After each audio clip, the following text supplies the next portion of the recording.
Assalamualaikum warahmatullahi wabarakatuh. So, see you again in this special occasion. And let's turn to the next material. Let's continue the material about the reading comprehension in the TOEFL test. Kita lanjutkan tentang reading in the TOEFL test. And we have discussed for skill 1 to 3, and in this material, in this part, we will learn about the reading comprehension for skill 4 to 6. Kali ini kita akan mempelajari skill yang bisa kita gunakan, skill 4 sampai 6 dalam reading comprehension in the TOEFL test. Okay, skill 4 here is about the implied detail question. Implied detail question, pertanyaan-pertanyaan detail yang perlu kesimpulan.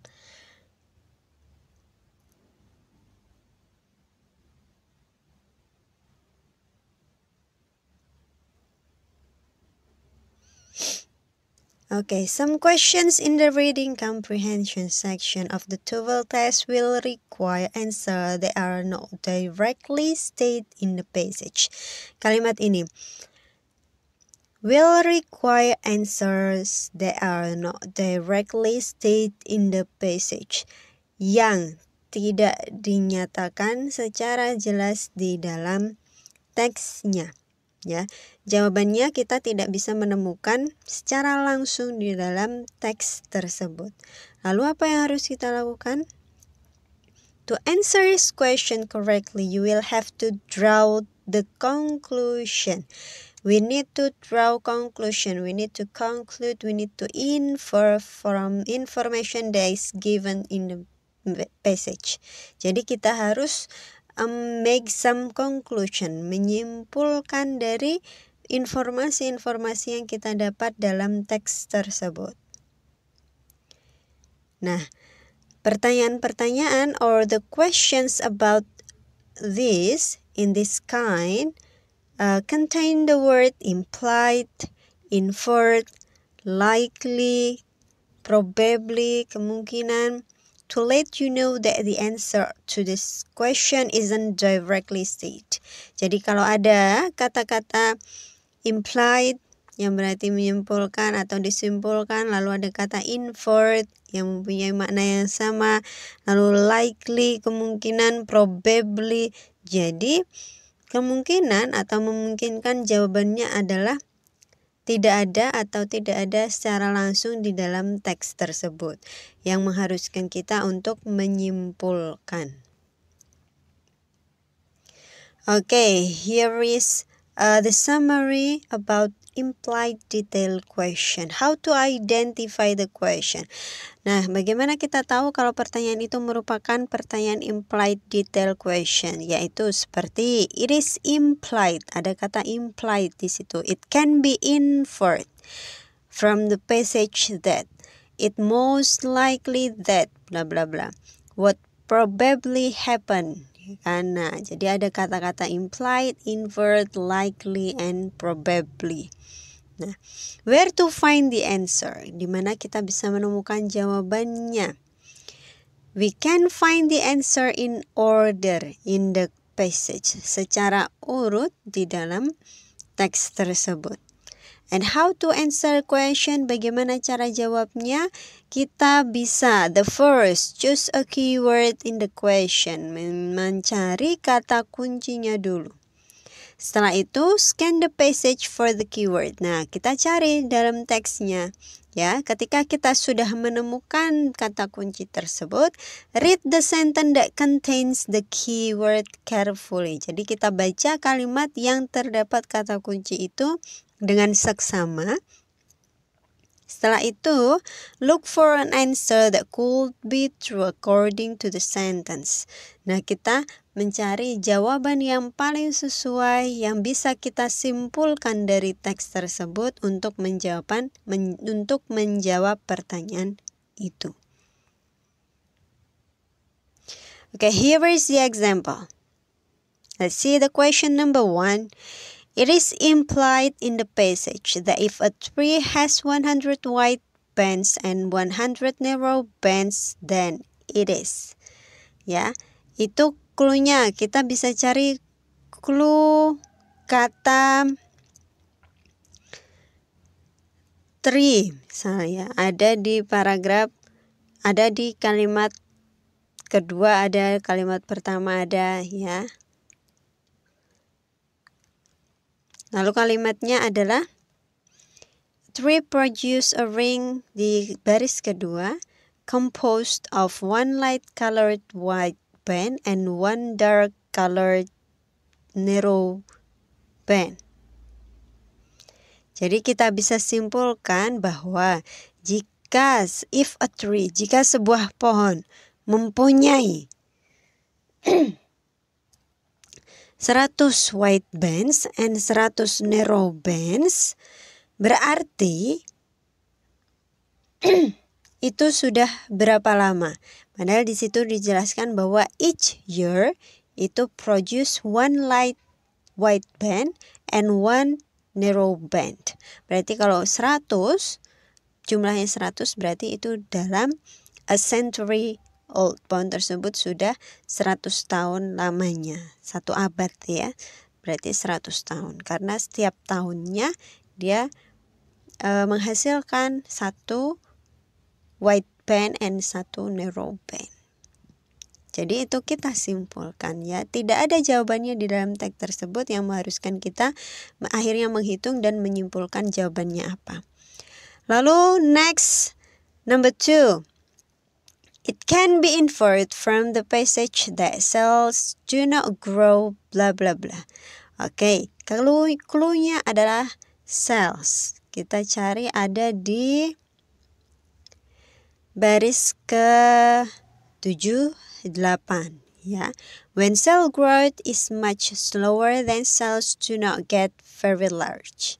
No cells are produced during the harsh winter and summer months. It can be inferred from the passage that cells do not grow. Sel-sel itu tidak akan tumbuh ketika atau selama. Kalau di sini jelaskan ketika winter and summer, berarti jawabannya adalah di B, yaitu during extreme heat or cold. Berarti ketika panas yang berlebih atau dingin yang berlebih. Yang kalau panas itu berarti summer, and kalau cold itu berarti winter. Jadi kita harus menyimpulkan jawabannya ya, karena jawabannya tidak ada dalam teks tersebut atau kita sebut dengan implied detail question. Okay, next let's turn to skill 5, vocabulary in context question. Ya, vocabulary kosakata yang berhubungan dengan konteks. Okay. You will sometimes be asked to determine the meaning of a difficult word or expression. Jadi, sometimes I think it's also familiar for you ketika kita ada pertanyaan dalam reading menanyakan makna dari a difficult term or expression or word in the passage, ya. Yang kita nggak tahu artinya dan kita harus menyimpulkan, kita harus merangkum menentukan makna dari kata tersebut. In this case, the passage often give you a clear indication of what the word or expression means. Jadi biasanya ketika ada pertanyaan seperti ini, biasanya dalam kalimatnya itu ada indikasi atau petunjuk-petunjuk yang menjurus ke makna dari kata tersebut. Jadi ada clue-cluenya yang bisa kita temukan untuk menjawab pertanyaan tentang vocabulary ya, tentang kosakata, tentang makna kosakata. Jadi biasanya dalam teks atau dalam kalimatnya itu kita bisa menjawab atau kita bisa mendapatkan petunjuk-petunjuk yang sehingga membantu kita menjawab pertanyaan itu. Okay. How to identify the question? Bagaimana untuk mengetahui pertanyaannya seperti apa? Nah, di sini ada what is the meaning bla bla bla. Which of the following is closest in meaning? mempunyai makna yang paling dekat. Could best be replaced. Sebaiknya digantikan dengan kata yang lainnya, yaitu apa gitu kan. Berarti di sini semuanya menanyakan tentang sinonim atau persamaan katanya. Where to find the answer usually tells you in which line. Nah, biasanya kalau ada pertanyaan seperti ini juga, biasanya di dalam pertanyaannya itu sudah ada kurung yang menunjukkan di line berapa, ya, di line berapa kalimat tersebut atau kata yang kita butuhkan itu ada. Lalu how to answer question, bagaimana cara menjawabnya? Yang pertama, find the word or expression in the passage. Berarti dengan cara scanning, kita temukan dulu kata tersebut di dalam teks. Oke, scan the text to find the word or expression. Lalu yang kedua, read the sentence that contains the word carefully. Of course, setelah kita temukan keywordnya, kuncinya atau katanya, lalu kita lanjutkan untuk membaca kalimat itu, kalimat yang ada kata tersebut dengan seksama. Look for context clues to help you understand the meaning. Nah, di dalam kalimat tersebut yang ada kata yang harus kita tahu artinya itu, kita bisa mencari context clue, petunjuk-petunjuk yang sesuai dengan konteksnya yang membantu kita untuk memahami makna kata tersebut. Lalu selanjutnya adalah memilih, choose the answer, pilihlah jawaban sesuai dengan petunjuk atau indikasi sesuai konteksnya yang sudah kita baca tadi. Okay, here is the example. A line in the passage.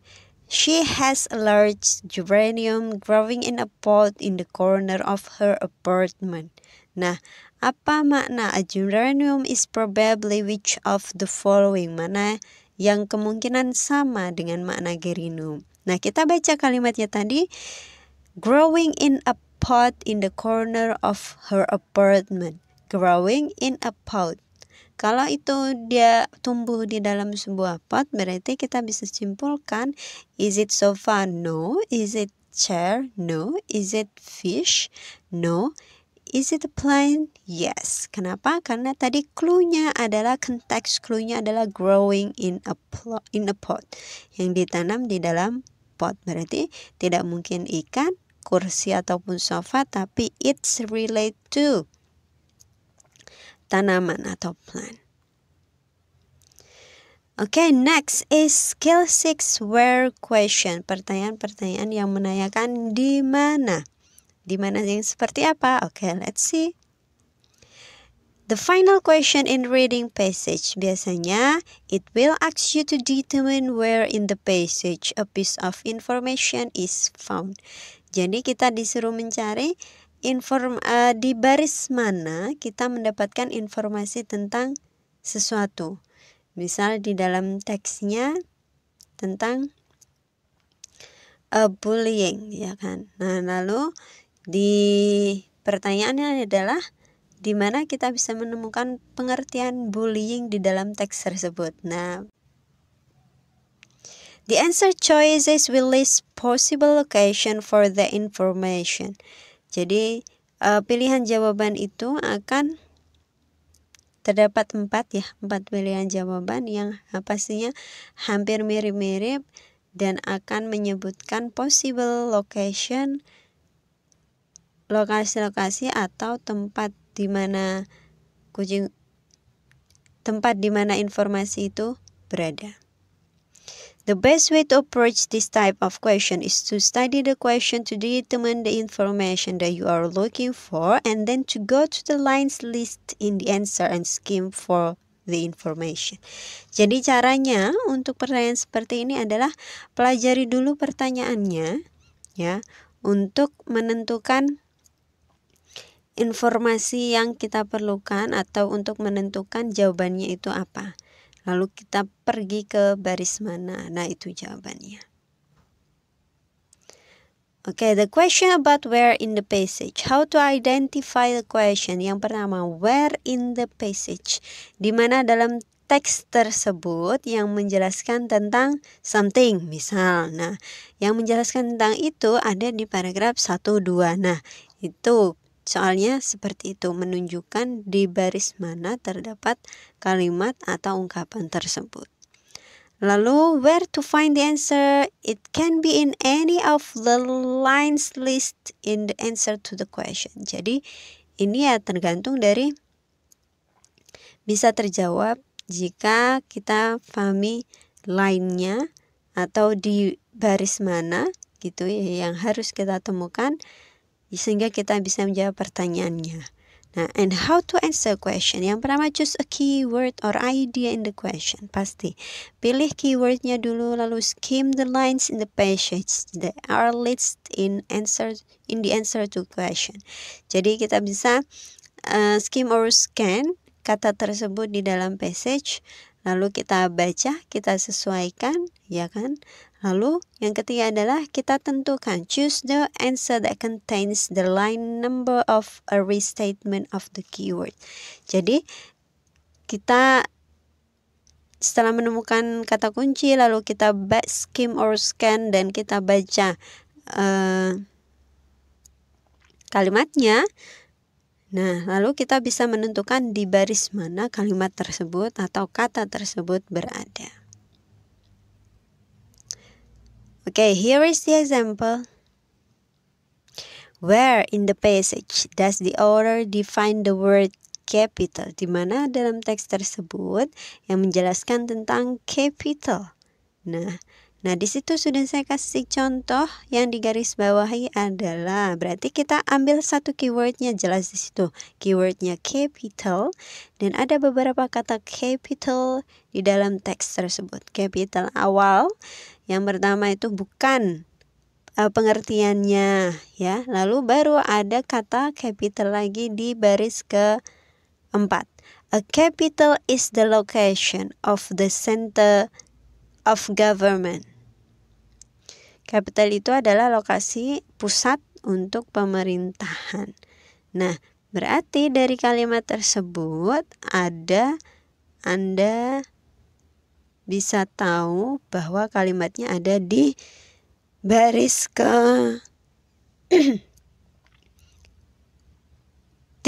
ya, 3 ke 4 ya, 3 atau 3 capital dari kata a capital berarti ada di baris ketiga. Coba kita lihat next question. Where in the passage does the author mention where the US capital can be found? Kita ambil kata kuncinya US, the United States ada di baris ke 5 ya, the United States. Nah, di mana capital bisa ditemukan? Example, the Capitol building is located in Washington DC, which is the capital city of the United States. Karena nggak ketemu, ya kan?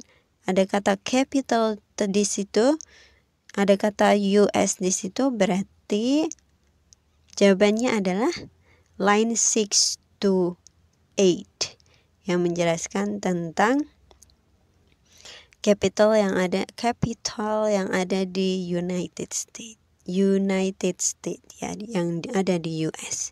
Itu contohnya. Jadi ketika mau menjawab pertanyaan tentang where, cari keywordnya dulu, dibaca lalu tentukan jawabannya. Nah, that's all about the reading comprehension for the TOEFL test skill 4 to 6 ya. Skill 1 sampai 3-nya sudah dan hari ini skill 4 to 6. That's all for your attention. Thank you. Assalamualaikum warahmatullahi wabarakatuh.